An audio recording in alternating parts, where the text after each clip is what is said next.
anggota kami yang terdiri dari 5 anggota. Kami 4 orang sebagai presentator, dan di sana ada kameramen Andita Nurul Fauzia. Dan ini yang pertama ada saya Sylvia Musa. Saya sama Kamia. Saya Maulida. Saya Intan Lestari.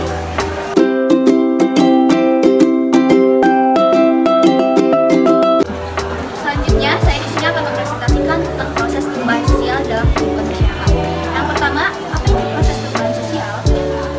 Itu adalah suatu proses pergerakan struktur atau tekanan di dalam masyarakat yang mengikuti pola pikir yang lebih inovatif, sikap serta kehidupan sosialnya untuk mendapatkan kehidupan yang lebih bermanfaat.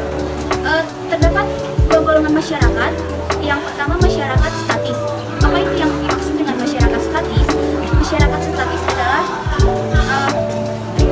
masyarakat yang sedikit sekali mengalami perubahan dan waktunya berjalan dengan lambat.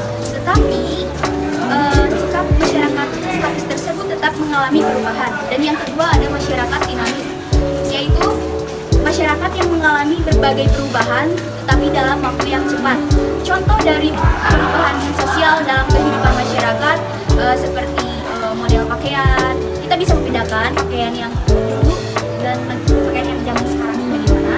Terus model rambut, bangunan rumah, alat komunikasi, kendaraan, bahasa, dan sikap. Terima kasih.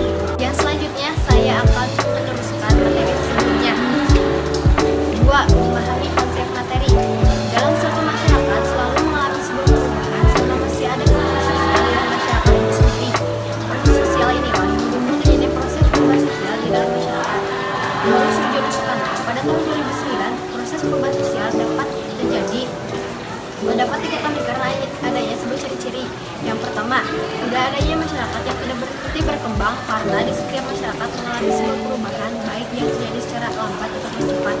Yang kedua, perubahan-perubahan yang terjadi pada lembaga kemasyarakatan tersebut akan diikuti dengan perubahan-perubahan pada lembaga-lembaga sosial lainnya. Dikarenakan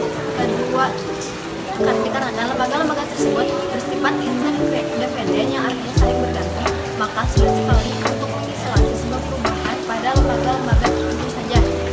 Proses awal dan proses selanjutnya merupakan suatu materi lain. Yang selanjutnya, perubahan-perubahan tidak bisa dibatasi pada bidang kebendaan atau bidang spiritual saja, dikarenakan kedua bidang itu mempunyai kaitan timbal balik yang sangat kuat. Dan yang terakhir, secara psikologis, perubahan-perubahan ya dapat dikategorikan sebagai proses sosial, segmentasi, perubahan struktural, dan perubahan struktur kelompok. Dan sementara itu, menurut Alvin Liberman, proses perubahan sosial dapat terjadi melalui diskusi, akulturasi, aspirasi, dan akomodasi. Yang pertama, bagian A, diskusi. Diskusi adalah suatu proses penyebaran unsur-unsur kebudayaan dari satu individu lainnya atau dari satu masyarakat ke masyarakat lainnya. Ditinjau dari proses penyebaran dan perjalanan kebudayaan dapat dibagi atas dua macam, yaitu difusi intermasyarakat dan difusi intramasyarakat. Yang pertama, difusi intramasyarakat, yaitu suatu proses penyebaran unsur kebudayaan dari satu individu ke individu lainnya dalam satu masyarakat. Dan ada faktor-faktor yang mempengaruhi terjadi difusi intramasyarakat, yaitu adanya pengakuan dari masyarakat. Dan apabila kebudayaan baru bertentangan dengan kebudayaan lama, maka kebudayaan baru itu akan ditolak. Dan ada pula sebuah unsur kepadatan atas masuknya difusi intermasyarakat. Yang kedua, difusi intermasyarakat, yaitu suatu proses penyebaran unsur kebudayaan dari satu masyarakat ke masyarakat lainnya. Dan ada pula faktor-faktor yang mempengaruhi terjadi difusi intermasyarakat, yaitu ada kontak dan komunikasi dari masyarakat. Yang kedua, penemuan baru mendapat pengakuan dari masyarakat. Yang ketiga, tidak terjadi persaingan antar kebudayaan yang telah ada. Yang keempat, peran masyarakat dalam proses penyebaran luasan penemuan baru. Dan yang terakhir, ada suatu proses paksaan dalam difusi hingga masyarakat dituntut untuk mendapat makanya dan menerimanya.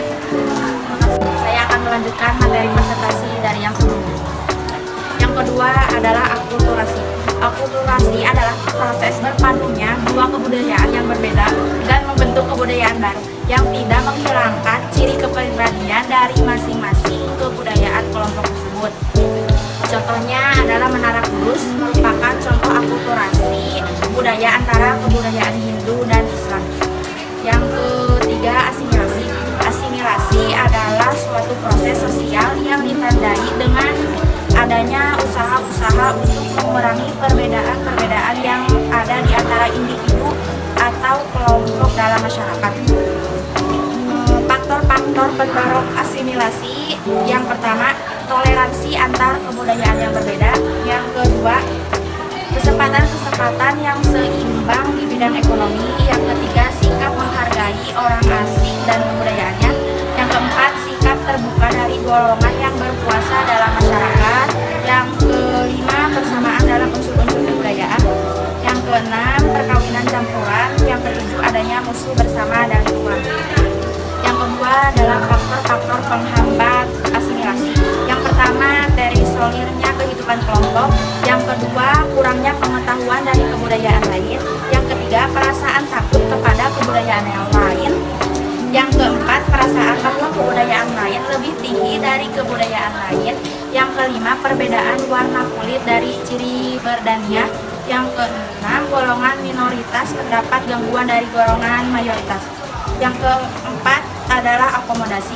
Akomodasi menurut Gilin dari Gilin dalam buku Kultural Sosiologi, akomodasi adalah suatu pengertian yang digunakan oleh para sosiolog untuk menggambarkan suatu proses dalam hubungan sosial yang sama artinya dengan adaptasi yang digunakan oleh para ahli biologi untuk menunjuk pada suatu proses di mana makhluk-makhluk hidup menyesuaikan diri dengan alam sekitarnya. Tujuan akomodasi adalah: 1. Mengurangi pertentangan, 2. Mencegah meledaknya suatu pertentangan, 3. Memungkinkan terjadinya kerja sama, 4. Mengusahakan terjadinya asimilasi.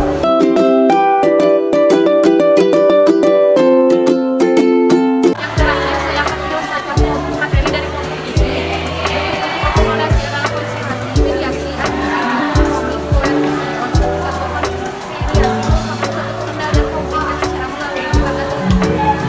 mediasi merupakan penyelesaian konflik yang dilakukan melalui suatu jasa antara yang bersifat netral.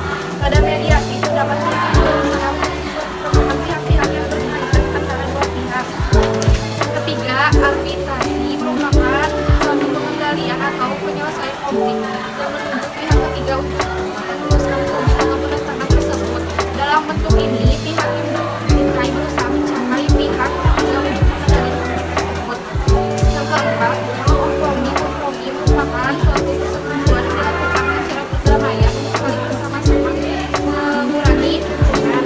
Yang kelima, koersi adalah suatu pengendalian konflik yang dilakukan dengan tindakan kekerasan sehingga konflik tersebut tidak diselesaikan dengan cara damai tetapi dengan cara keras.